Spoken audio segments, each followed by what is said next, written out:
오늘 우리가 읽은 이 말씀의 내용은 아주 잘 아는 이야기입니다. 어린 시절 교회 학교를 다녔거나 아니면 청소년 청년 시절에 신앙생활을 했던 분들은 이런 내용들을 아주 잘 알고 있는 그런 내용일 것입니다. 한 위대한 장수였던 나아만이 당시의 대적 국가였던 이스라엘 사람 엘리사에게 찾아가서 우여곡절 끝에 그의 말대로 요단강에 가서 7번 씻었더니 그가 들었던 그 나병 깨끗하게 나음받았다라는 그런 내용입니다.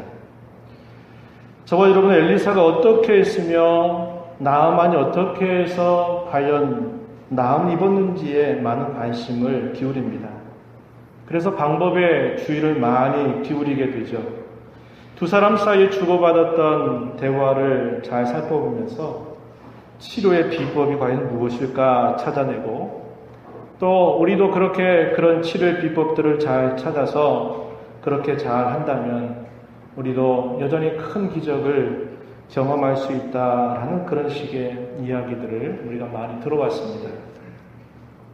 저는 생각을 해보게 됩니다. 과연 그런 얘기를 가르쳐 주려고 하나님께서 이 말씀을 주셨을까 생각해 볼 때 많은 아쉬움이 들곤 합니다.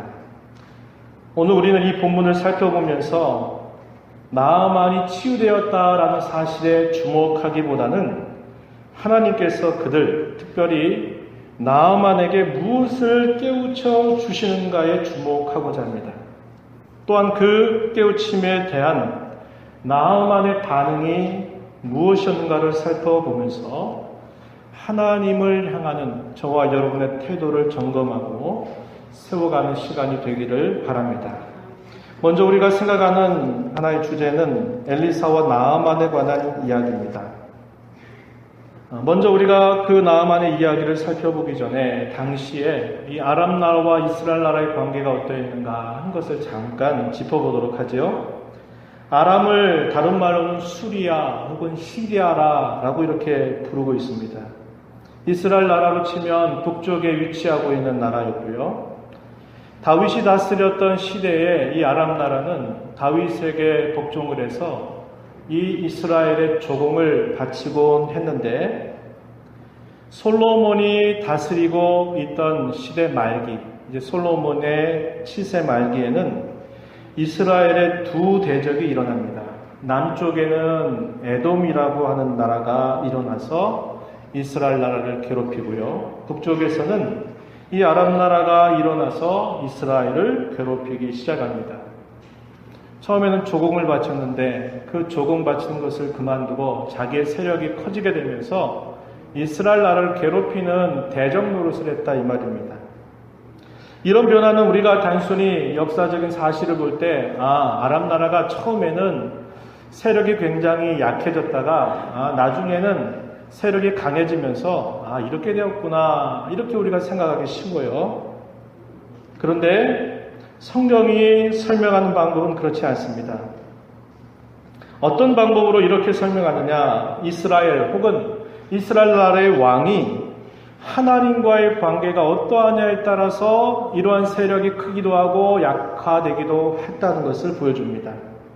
다시 말씀을 드리면 이스라엘이나 이스라엘의 왕이 하나님을 잘 섬길 때에는 이 주변의 나라들이 세력이 커지지 않는, 그리고 이스라엘 나라를 괴롭히는 일들이 없는데, 하나님을 섬기는 그들의 태도가 좋지 않게 될 때에는 하나님께서 이 주변 나라의 세력을 키워서 하나님의 백성들을 괴롭히는 일들을 허용하신다고 한 것입니다.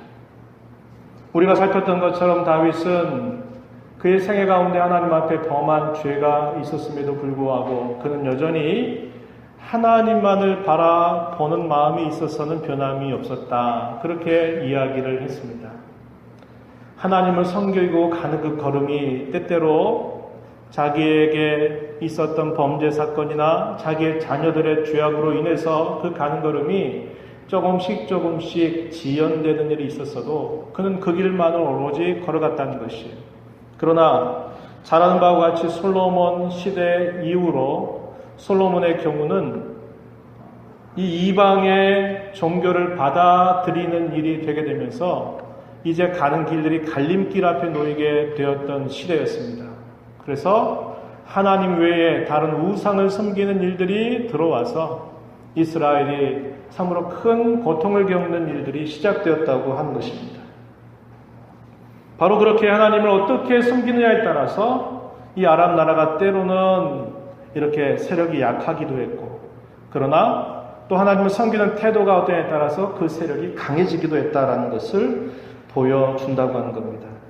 이스라엘 북조의 역사에 있어서 가장 어두운 시대라고 말할 때는 아합의 시대였다 이렇게 말씀을 드렸고, 아합 이후에 그의 아들이었던 여호람이 다스리던 시대도 역시 큰 변화가 없을 만큼 하나님을 멀리했던 그런 시대였습니다. 그러자 하나님께서 어떻게 하시나요? 이 아람 나라를 통해서 이스라엘을 여러 차례나 침공하게 하는 일들을 하나님이 허용하시게 되는 것입니다. 이 아람 나라의 왕이었던 베나닷이라고 하는 사람은 유다 나라의 선한 왕이었던 아사 왕과 연합을 해서 이스라엘을 침공하는 일이 있었고요. 그의 아들이 또 이 아람의 왕이 돼서 베나닷 2세로 다스리게 될 때에는 당시 이스라엘 나라의 수도였던 사마리아를 2차례나 포위해서 공격하기도 하는 일이 있게 됩니다. 이러한 관계들조차도 역시 하나님께서 주관하고 계시다라는 것을 우리가 분명히 볼 수 있다는 것입니다. 하나님을 잘 숨기지 못하는 왕이 다스릴 때 하나님께서는 이웃나라를 사용하셔서 자기 백성들을 일깨우시는 일들을 하심을 보여줍니다. 우리가 섬기는 하나님은 자기 백성들만이 아니라 하나님은 모든 이방의 백성들조차도 다 다스리는 분이심을 하나님 언제나 보여주십니다. 여러 나라의 흥망성쇠, 작게는 한 개인의 희로애락을 하나님께서는 모두 주관하고 계신 분임을 보여준다는 것입니다.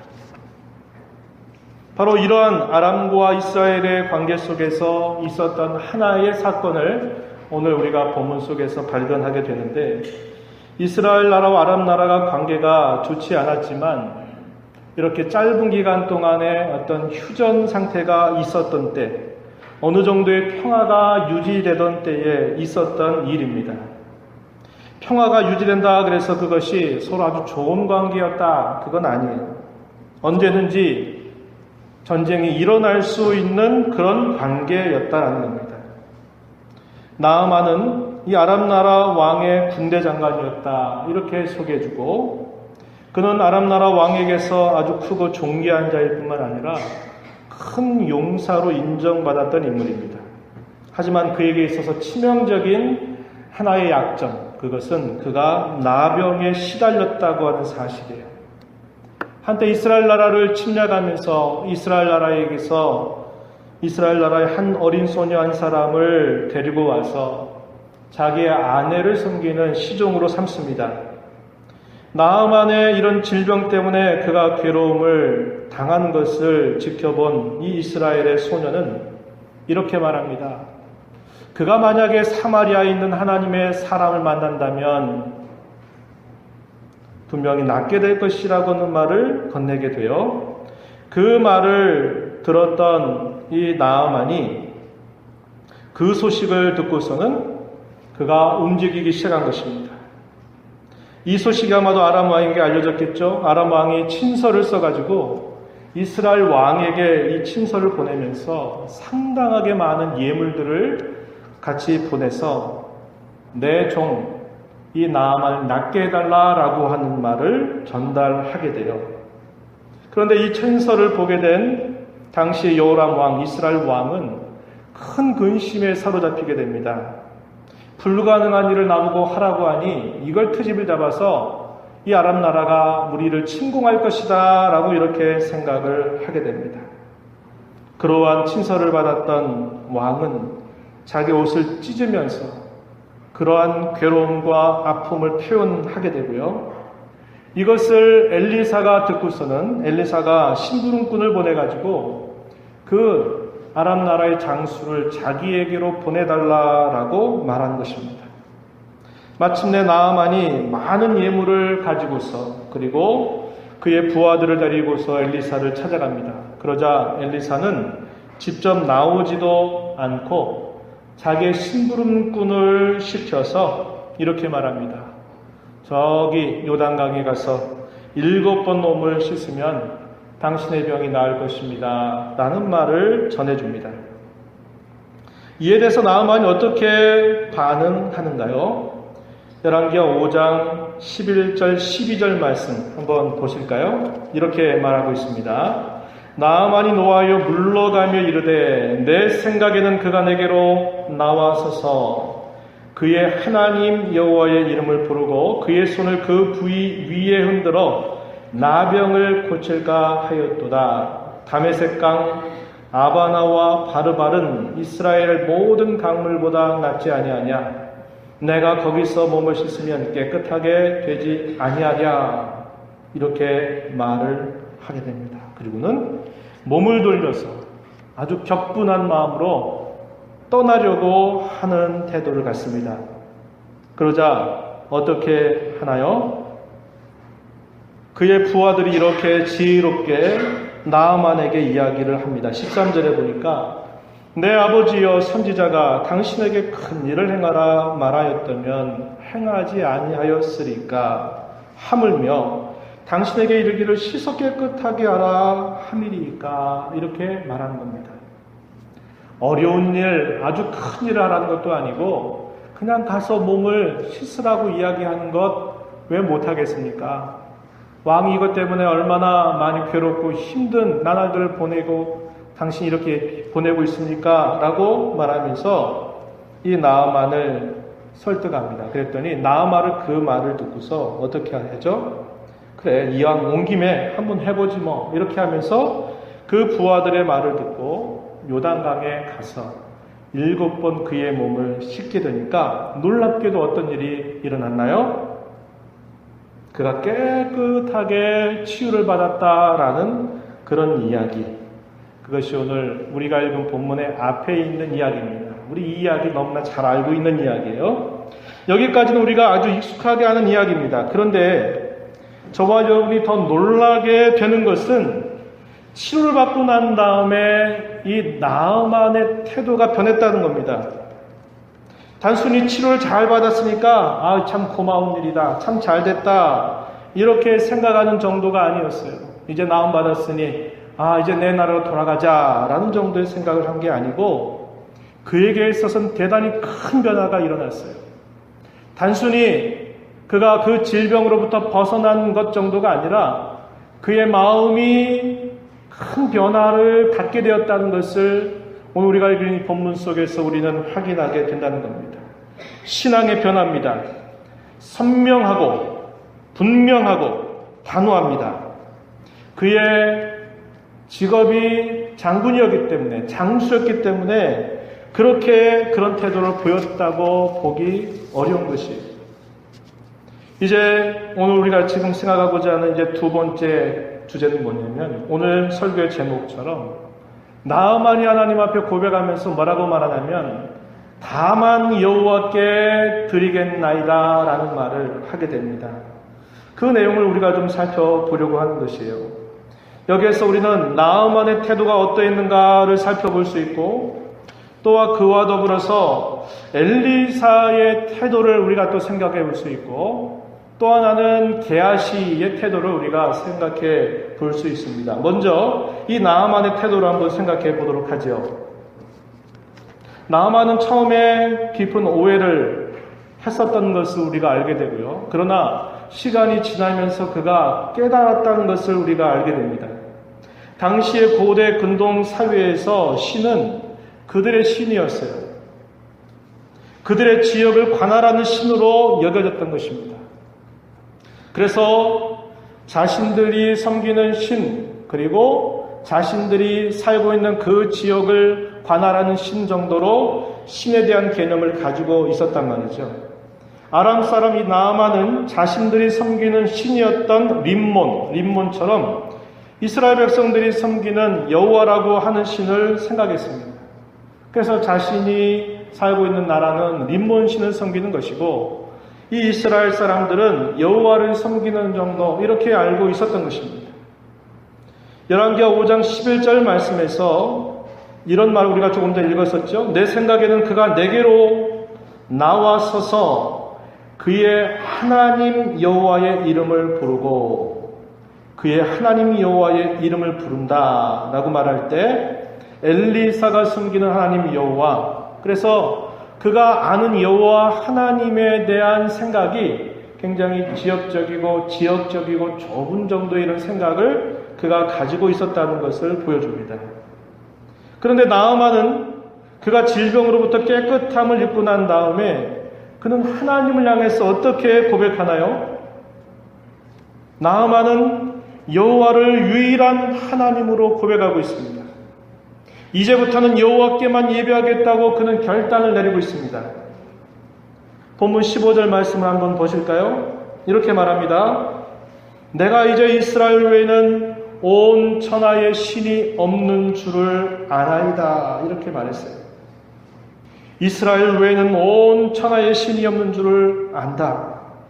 그가 처음에 생각했던 이스라엘 사람들이 섬기는 신, 자신이 섬기는 림몬 신과 뭐 다르겠는가 이렇게 정도 생각했는데 그가 그의 질병으로부터 치유를 받고 난 다음에 그가 깨닫게 되는 게 뭐냐면 이스라엘 사람들이 섬기는 이 여호와 신은 온 천하를 다스리는 그런 신이구나 한 것을 그가 자기가 알았다고 이렇게 고백을 하고 있는 것입니다.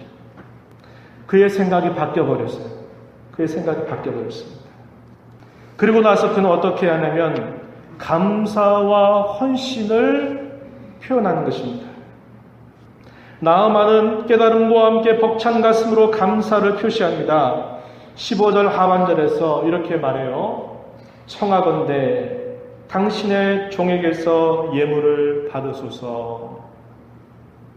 아람의 왕이었던 이 베나닷이 이 나아만이 이곳으로 갈 때 엄청나게 많은 예물을 보내가지고 부끄럽지 않을 만큼 충분한 예물을 곁들여서 이 나아만을 낫게 해달라고 친서를 써서 보냈던 것입니다. 그래서 나아만은 자신이 이렇게 나음을 받게 된 것을 감사하고 자기가 이제까지 몰랐다는 겁니다.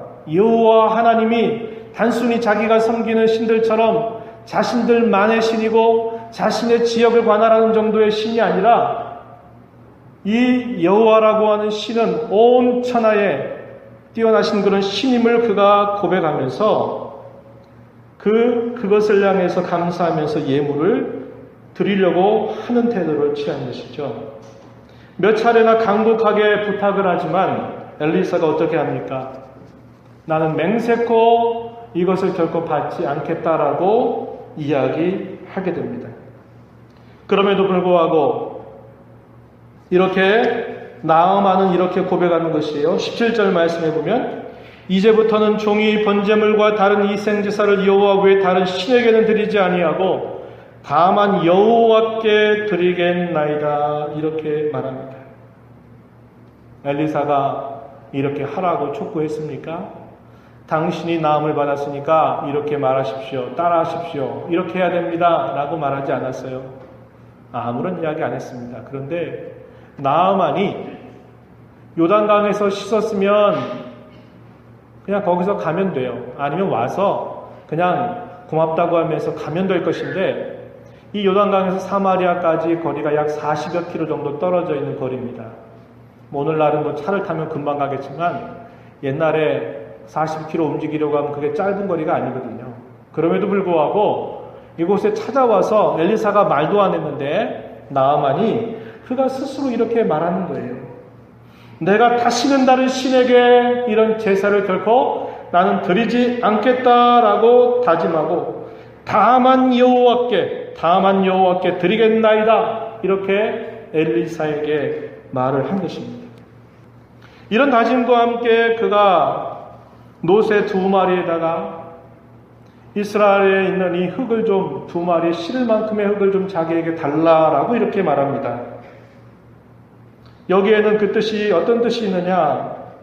여호와의 땅이 거룩한 땅이다라고 그가 생각을 한 것이고, 그렇기 때문에 그가 그 흙으로 가지고 와서 그 흙을 가지고 흙으로 제단을 쌓아서 그 제단 위에서 나는 더 이상 림몬 신을 섬기는 일을 하지 않고 나는 오직 여호와께만 나는 제사를 드리겠나라고 이렇게 말하는 겁니다.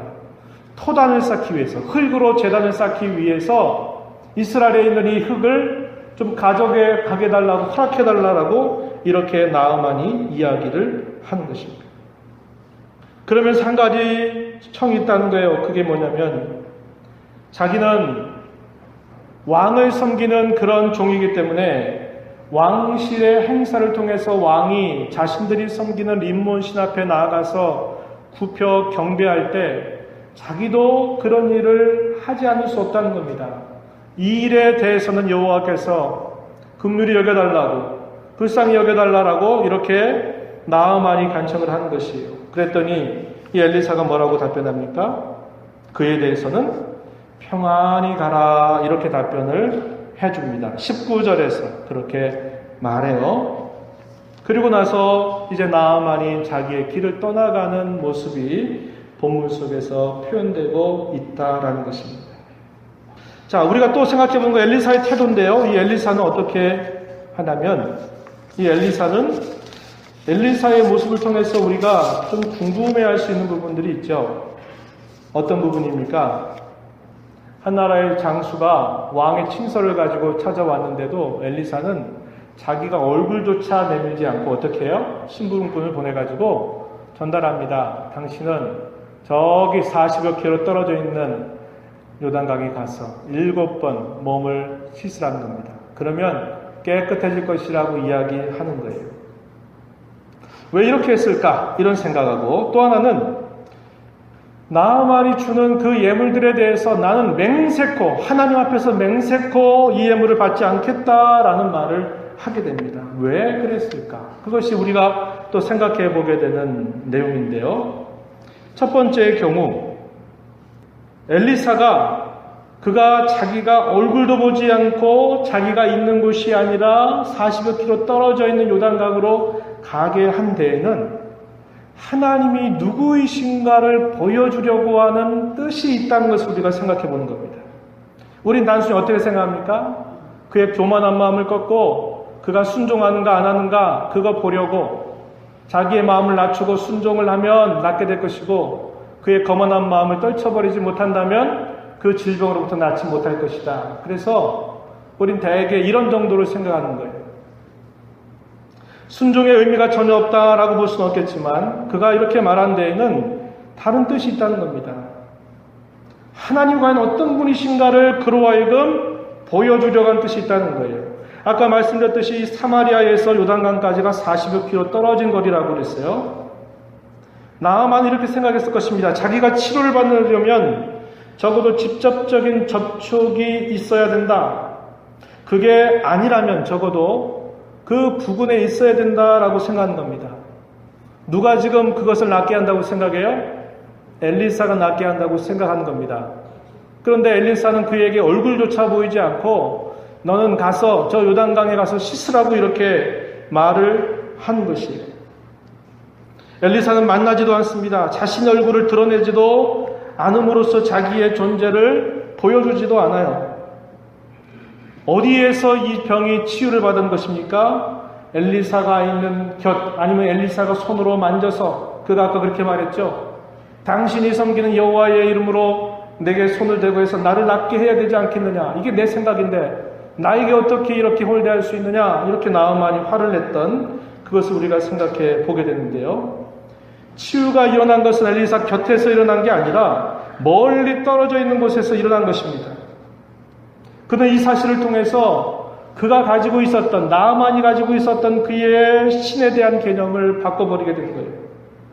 이스라엘을 섬기는 여호와라고 하는 그 신은 자기가 꼭 거기에만 있고 접촉이 되어야만 그렇게 자기에게 어떤 일을 행사하고 뭔것인가를 행할 수 있는 신으로 여기는 게 아니라 이렇게 멀리 떨어져 있는 그곳에서 이런 치유가 일어난 사건을 그가 보게 되면서 그의 생각이 바뀐 겁니다. 이스라엘이 섬기는 여호와라고 하는 신은 우리가 섬기는 그런 림본신과 같은 그런 신이 아니로구나 한 것을 그가 이 사건을 통해서 깨닫게 된 것입니다. 그 옛날 옛적에 야곱이 자기의 형의 낯을 피해서 도망하면서 멀리 떠나가는 중에 이 야곱의 생각 속에는 어떤 생각이 있느냐? 하나님은 자신들이 제단을 쌓아서 거기에 제사를 드리는 곳에만 있는 줄 알았어요. 그런데 그가 약복강 나루터에서 돌베개를 베고서 잠을 자고 있는데 거기서 그가 뭘 봅니까? 하나의 사닥다리가 그에게 나타나면서 그 사닥다리 위로 천사들이 오르락 내려가는 것을 그가 보면서 충격을 받습니다. 그러면서 그가 뭐라 그래요? 하나님이 여기도 계신 줄 나는 몰랐다라고 말하면서 그곳 이름을 뭐라고 짓습니까? 베델. 하나님의 집이라고 하는 그런 이름을 그가 짓게 되는 것입니다. 나아만에게 있어서 이건 굉장히 충격적인 일이에요. 자기가 나음을 받았다라는 것에 대해서는 확신이 있었어요. 그러니까 예물까지 가지고 와서 찾아온 겁니다. 자기는 나음을 받을 수 있다고는 확신이 있었어요. 근데 그가 충격을 받은 것은 자기들이 섬기는 그 신과 여호와라고 하는 신이 전적으로 다르다고 하는 것을 그가 이 사건을 통해서 보게 되었다는 겁니다. 두 번째는 엘리사가 왜 그 예물을 받지 않았느냐는 것인데요. 엘리사가 항상 예물을 받지 않은 것이 아닙니다. 그러나 그가 나아만이 주는 그 예물을 받지 않은 것은 그는 그 일을 통해서 결국 재물을 받는 이교도들의 그런 선지자와 같은 자가 아님을 그걸 통해서 보여주는 뜻이 있고, 또 하나는 이것이 자기가 이 일을 낫게 한 것이 아니라 이 일은 내가 섬기는 하나님께서 이렇게 당신에게 행한 일임을 보여주시려고, 그래서 그 모든 일의 결과를 그가 섬기는 하나님께 돌리려고 하는 엘리사의 중심이 이렇게 표현되고 있다는 것입니다. 반면에 게하시는 어떻게 합니까? 그는 탐욕의 눈이 멀어서 나아만의 예물을 조금이라도 받겠다고 맹세합니다. 그리고서는 거짓말을 하는 거예요. 그래서 마침내 나아만에게 예물을 받으면서 악을 행하게 됩니다. 그래서 그는 엘리사가 순수하게 하나님을 위하고 섬기는 그의 모습을 더럽히는 일을 하게 돼요. 그래서 어떻게 됩니까? 그는 결국 나아만에게 있었던 그 나병이 자기의 집안으로 그 나병이 옮겨지게 되는 그런 징계를 받게 되었던 것을 우리는 보게 되는 것입니다. 게하시는 하나님의 일을 하면서도 자기 이익을 챙기는 사람으로 드러나고 있고, 종교적인 언어를 말하고 종교적인 태도를 취한 듯 하지만 전혀 믿음이 없는 자의 모습을 보여주고 있음을 우리는 보게 되는 것입니다. 이제 말씀을 맺으려고 합니다.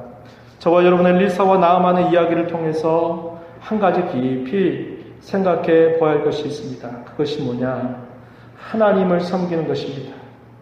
사실상 하나님을 섬기는 것은 우리 인생사에서 가장 중요한 일입니다. 하나님을 섬기는 것이 저와 여러분을 구원하신 목적이기 때문에 그렇습니다. 예수님께서 마귀에게 시험을 받으실 때 예수님은 그렇게 말씀하셨죠. 하나님을 시험하지 말아라.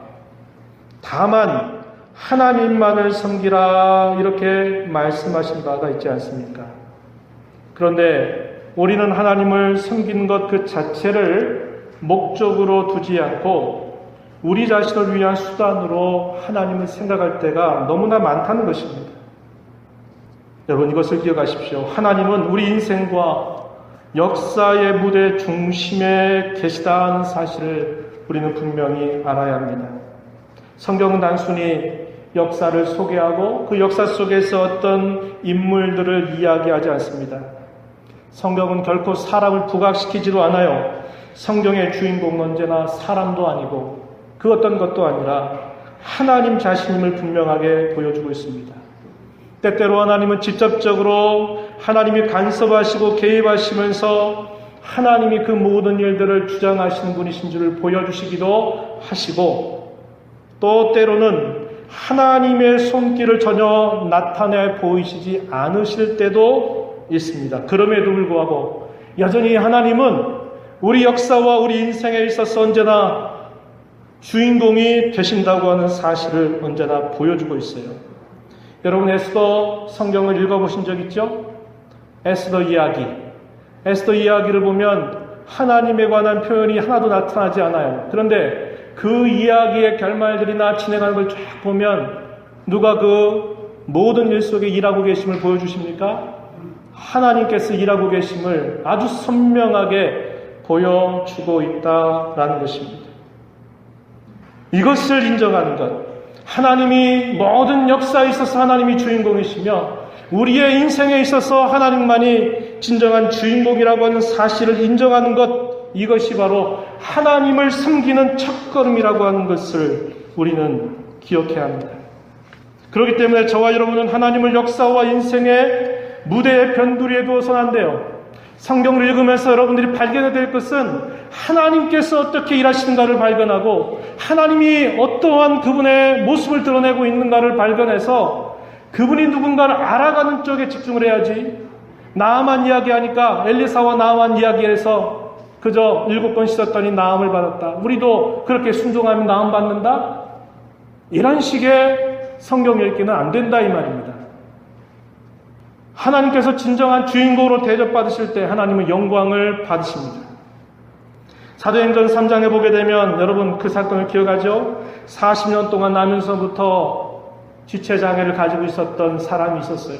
그런데 어느 날 베드로와 요한이 성전에 들어가서 기도하고 있는 중에 여전히 그날도 내게 먹을 것을 달라고 구걸하는 그 사람에게 베드로와 요한이 내가 가진 것으로 내게 주노니 곧 나사렛 예수 그리스도의 이름으로 일어나 걸어라 한 말과 함께 그의 손을 잡아 당겼더니 그 사람이 걷게 되면서 이 솔로몬 행각에 모이는 수많은 사람들에게 아주 큰 사건이 벌어지게 됩니다. 사람들이 이게 도대체 어떻게 된 일이지? 이게 도대체 누가 한 일이야? 어떻게 이 사람이 낳는단 말이야? 매일 성전의 미문 속에서 구걸하면서 살았던 저 사람이 어떻게 성전 안에 와서 저렇게 하나님을 찬송하고 저렇게 할 수가 있지? 도대체 누가 이랬단 말이야? 하면서 사람들이 모여들기 시작한 겁니다.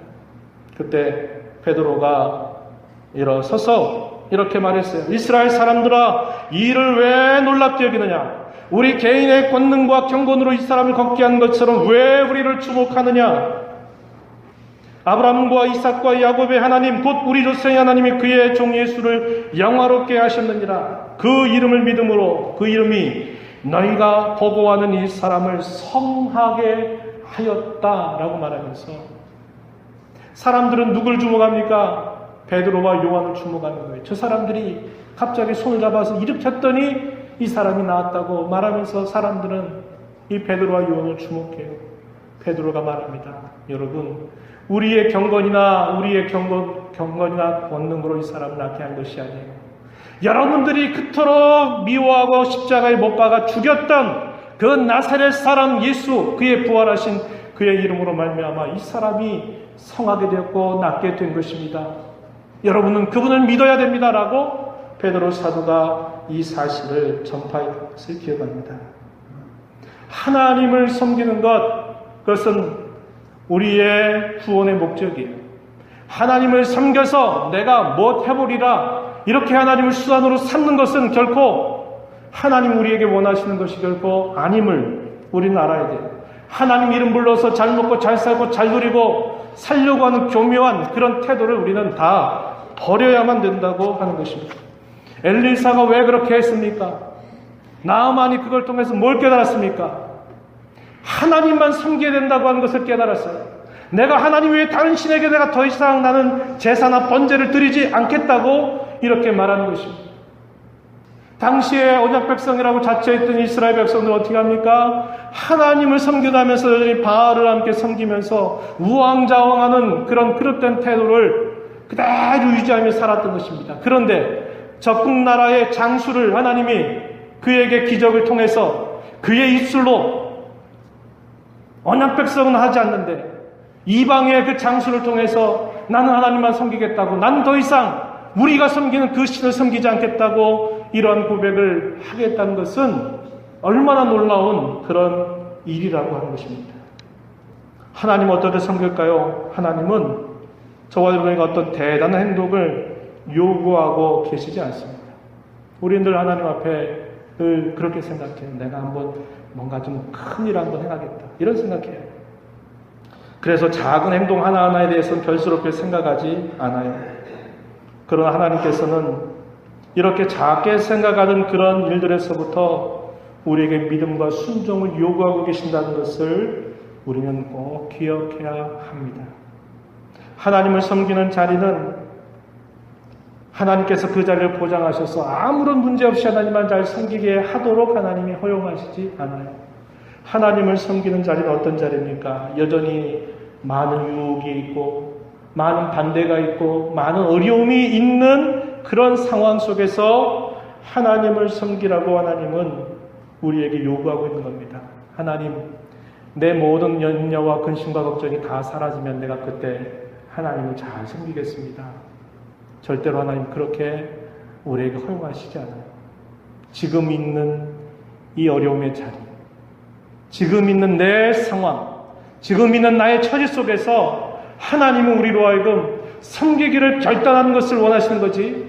내 이런 환경이 좀 벗어나면, 내 이런 상황이 좀 지나가면 내가 그때 하나님께 헌신하겠습니다. 섬기겠습니다. 그때까지 하나님 좀 도와주시고 기다려 주십시오.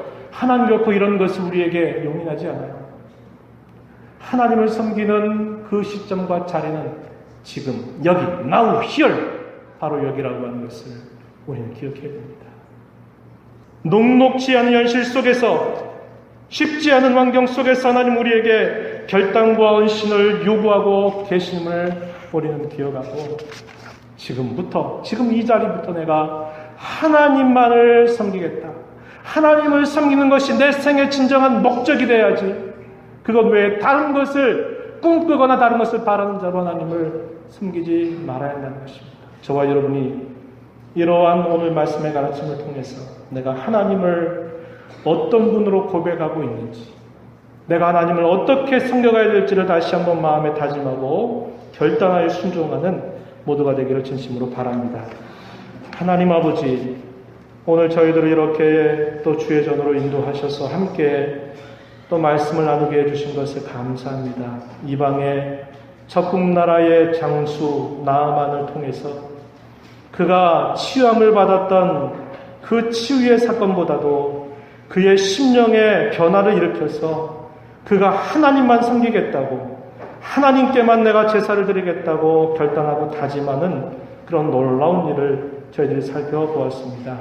우리가 이 땅에 살면서 하나님께서 저희들을 구원하신 목적은 하나님을 온전하게 섬기는 데 있음을 기억하고 이 일에 집중하며 남은 삶을 살아가는 저희 모두가 되게 해주시옵소서. 예수님 이름으로 기도하옵나이다. 아멘.